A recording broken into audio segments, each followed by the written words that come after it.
수많은 설교 말씀이 범람하는 설교의 홍수시대, 홍수에 마실 물 없다는 말처럼 성도들의 내면의 깊은 갈증과 영적인 울부짖음에 대하여 해결을 가져다 줄 설교는 과연 없을까?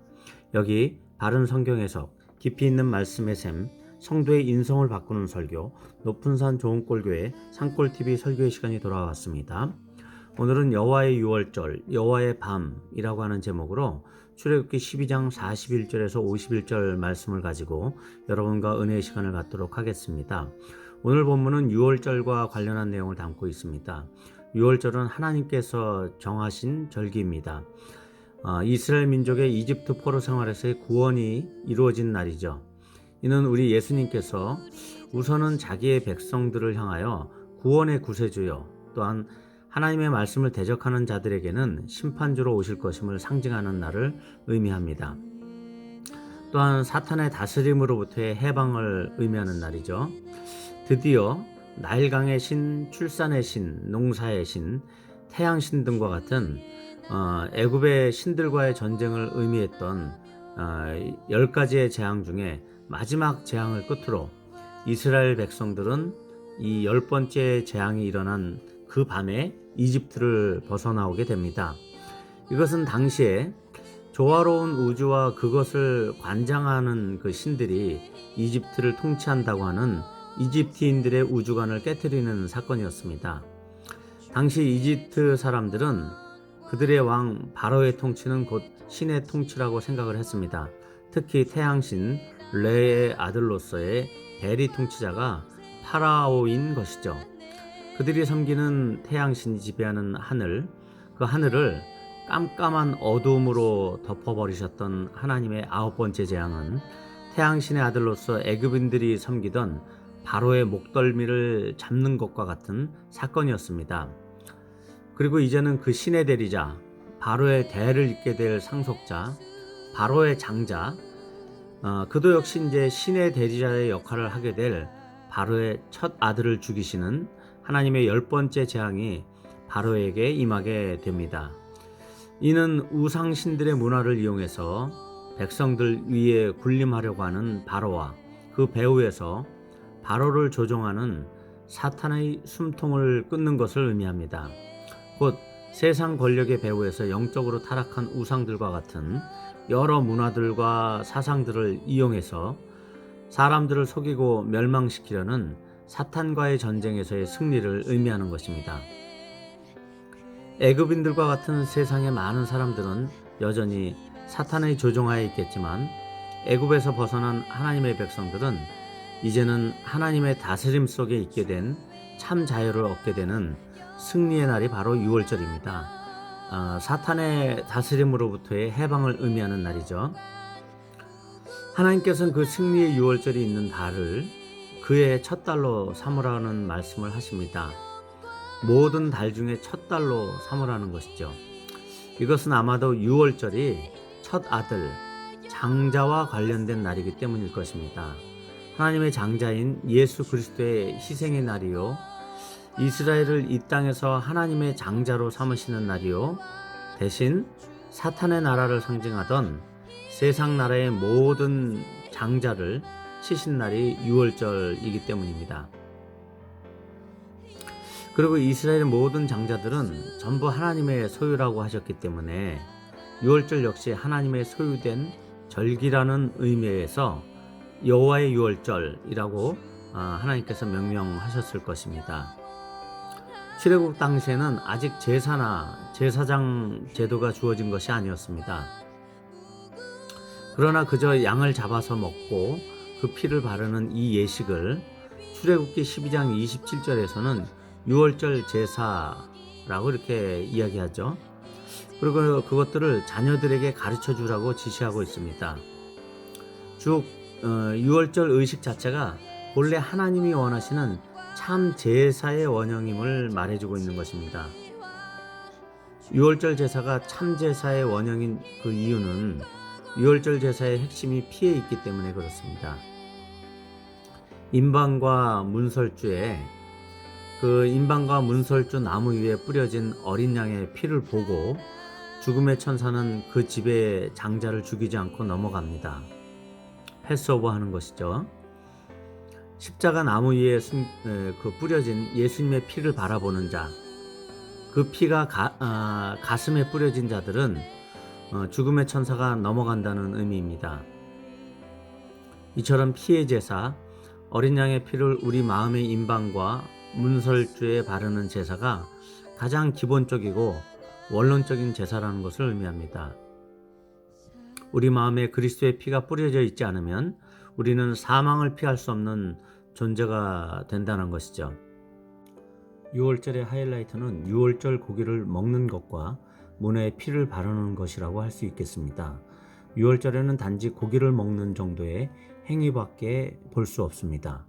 6월절에 하나님께 제물을 태우거나 흔들거나 하는 그런 제사 행위가 없음에도 불구하고 이것에 대하여 제사라고 하는 명칭을 붙이고 있습니다. 고기를 먹는다는 것, 그런 형태밖에 취하고 있지 않는데도 이것을 6월절 제사라고 부릅니다. 아마도 그 고기들을 불에 굽는 방식으로서만 먹어야 하기 때문에 제사의 형태를 상징하는 것으로 볼 수도 있을 것입니다. 그러나 정확하게 말씀드린다면 그날은 어린 양이신 그리스도께서 친히 자신의 육체로 십자가라고 하는 제단 위에서 하나님께 제사를 드린 날이기 때문에 제사라고 하는 말을 붙이게 되는 것입니다. 주님이 제물이 되셨기에 인간은 단지 먹기만 하면 되는 것이죠. 인간들에게는 아무런 공로가 없고 하나님의 은혜만 있을 뿐입니다. 그리고 이렇게 고기를 먹는 방식으로만 보면은 6월절 제사는 곧 먹는 것이 제사다라고 하는 단정을 지어도 과언이 아닐 것입니다. 어쩌면 기독교는 먹는 종교라고 말할 수 있습니다. 기독교에서 먹는다는 것이 왜 중요한 의미를 갖는 것인지 생각해 보겠습니다. 예수님께서 돌아가시기 전날 밤에도 제자들과 함께 내가 고난을 받기 전에 너희와 함께 이 6월절을 먹기를 원하고 원하였노라 하고 제자들과 함께 6월절 음식을 잡수시는 식탁 공동체의 본을 보이십니다. 그리고 그것을 다시 하나님의 나라에서 먹을 때까지 기념하라 라고 하는 부탁을 하십니다. 주님께서 이제는 이 지상에서 6월절의 음식을 먹는 일은 결코 없을 것입니다. 그러나 이 지상에서의 마지막 6월절 후에는 영적인 6월절 제사가 영원히 열리게 되는 것을 의미합니다. 구원받을 많은 이방의 백성들이 함께 모여서 예수님을 기념하고 성만찬을 행할 때마다 그들 가운데 성령으로 임재하셔서 그들과 함께 하실 것이라는 그런 뜻에서 예수님께서는 이 마지막 6월절 음식 드시기를 더욱 원하고 원하셨던 것입니다. 그리고 6월절에는요 무교봉과 쓴 나물을 함께 먹어야 하는데 급하게 먹어야 합니다. 이처럼 기독교는 무엇인가를 계속 먹도록 하는데 이것은 육적인 음식을 넘어서서 영적인 양식을 바라보게 하는 것입니다. 하나님의 절기와 관련된 음식, 그것도 그렇지만 예수님의 행적과 관련된 음식들, 그것들의 의미는 성도들을 육적인 식량에 머무르게 하지 않고 그리스도의 식량, 곧 말씀으로 향하게 합니다. 사람이 떡으로만 사는 것이 아니라 하나님의 입에서 나오는 모든 말씀으로 사는 것을 의미합니다. 오병이어 사건에서 예수님께서 떡 5개와 물고기 2마리를 축사하신 연후에 5,000명에게 먹이셨던 이야기가 그런 것이고, 예수님께서 부활하시고 난 후에 갈릴리로 가셔서 그곳 갈릴리 호수에서 밤새도록 물고기를 잡고 있던, 그렇게 다시 어부의 일을 시작했던 제자들에게 나타나신 일도 그런 것입니다. 밤새도록 물고기를 잡다가 지친 제자들을 위해서 숯불에 생선을 굽고 떡도 가져다 주시면서 조반을 먹으라고 하십니다. 조반을 먹은 후에 자신을 3번 부인했던 베드로에게 내 양을 먹이라, 내 양을 치라, 내 양을 먹이라 이렇게 3번 말씀하십니다. 이는 예수님의 제자들이 주님의 공동체에게 먹일 영적인 양식을 공급하라고 하는 말씀을 하시는 것이죠. 주님의 말씀으로 주님의 양들을 먹이라는 것입니다. 6월절 고기는 각 사람이 먹을 수 있는 분량에 따라서만 먹을 수 있도록 계산을 합니다. 1년 된 양 1마리 정도면 약 10명 정도가 먹을 수 있다고 합니다. 그 정도의 인원이 되려면 가까운 이웃을 불러와야 하는 경우도 있습니다. 그렇게 해서 한 사람이 먹을 수 있는 분량만큼만 계산해 가지고 남기지 않고 먹도록 인원을 충원해서 맞추어야 합니다. 즉, 각 사람이 먹을 분량만 먹는 제사를 의미하는 것이죠. 이것이 유월절의 구원의 형태를 의미합니다. 구원은 각자의 먹을 수 있는 만큼의 딱 필요한 양식과 같이 각각 자기가 얻는 각자의 생명을 의미합니다. 이는 어린 양을 먹어야 나의 구원이 성립이 된다고 하는 각자 구원의 원칙을 이야기합니다. 구원은 각 사람의 알맞은 때에 알맞은 방식으로 주시는 하나님의 선물입니다. 구원은 부모의 믿음 아래 있거나 교회 공동체에 속해 있다고 해서 주어지는 것이 아닌 나의 구원은 내가 먹는 나의 것이라는 것이죠. 가족들이 함께 모여서 먹지만 구원에 대한 문제는 자신이 먹는 것이요 자기의 몫이요 하나님이 주신 구원의 선물을 지키는 것은 자기의 선택과 책임이라는 것을 잊어서는 안 되는 것입니다. 이제는 여호와의 밤에 대한 이야기를 하려고 합니다. 그 10번째 재앙이 임하던 밤에 그들은 떠날 차비를 해야 했습니다. 바로의 명령 때문이죠. 이처럼 언제 우리에게 하나님께서는 속히 떠나라 라고 하는 바로의 명령과 같은 그런 하나님으로부터의 명령이 하달될지 모릅니다. 지난주에는 저랑 학번은 비슷했던 것으로 기억하는데 저보다 나이는 7살 정도 아래 대학교 동아리 후배가 인도의 선교사로 가족과 함께 같이 가서 열심히 사역하다가 갑작스럽게 요즘 인도에서 창궐하는 변종 코로나로 인해서 사망하는 사건이 있었습니다. 졸업 후에 같은 선교단체 대학부 간사로도 함께했던 후배입니다. 그의 아내도 중환자실에서 사경을 헤매다가 회복이 되는 상태라고 합니다마는 아마도 회복 후에는 폐나 머리 등의 손상이 있을 수도 있다는 이야기를 들었습니다.